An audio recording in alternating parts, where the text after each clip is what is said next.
ठाण्यातील काशीनाथ घाणेकर नाट्यगृह दुरुस्ती आणि नूतनीकरणासाठी तब्बल 6 महिन्यांसाठी बंद ठेवण्यात आले आहे.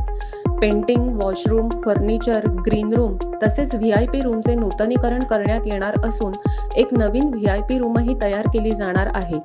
सार्वजनिक बांधकाम विभागामार्फत सुमारे 5 कोटी रुपयांच्या निधीतून हे काम सुरू असून 1 ऑगस्टपासून नाट्यगृह पूर्णपणे बंद आहे.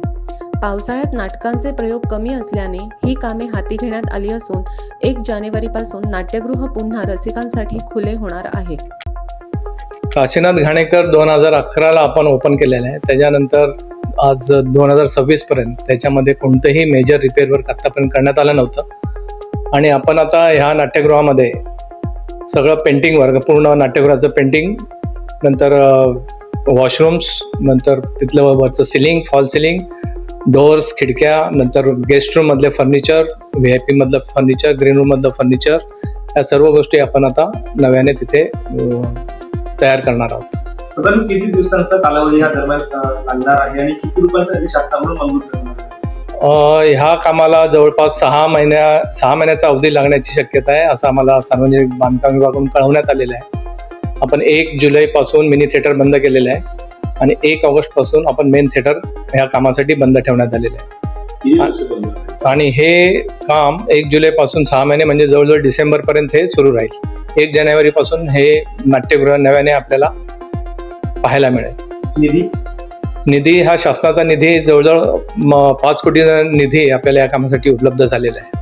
आगाऊ बुकिंग सर या दरम्यान काही झाले आहे का? नाट्य रसिकांची काही नाराजी वगैरे या दरम्यान काय आहे का? आणि त्यांची काही मागणी नाट्यगृहा संदर्भात काही वेगळी आहे? नाही, नाट्य रसिक आणि नाट्य संस्थांचीच ही मागणी होती की हे काम पावसाळ्यात करण्यात यावे, जेणेकरून पावसाळ्यात जास्त कार्यक्रम आयोजित केले जात नाहीत.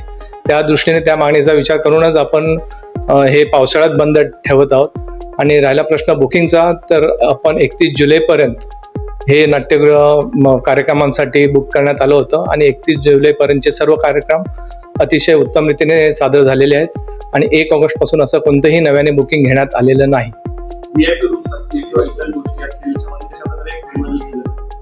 व्हीआयपी रूम हे जे व्हीआयपी जी रूम आहे त्याच्यामध्ये कर्टन बदलले जातील, खालचं कार्पेट बदललं जाईल, काही फर्निचरची दुरुस्ती सुद्धा तिथे होईल. आणि त्याचबरोबर आपण आणखी एक छोटं व्हीआयपी रूम तिथे तयार करत आहोत, जे ग्रीन रूमच्या बाजूला असेल, जेणेकरून त्या छोट्या व्हीआयपीचा वापर जे कार्यक्रमाचे आयोजक असतील, नाट्यसंस्थांचे जे आयोजक असतील, त्यांच्यासाठी त्या छोट्या व्हीआयपी रूमचा वापर करता येऊ शकतो.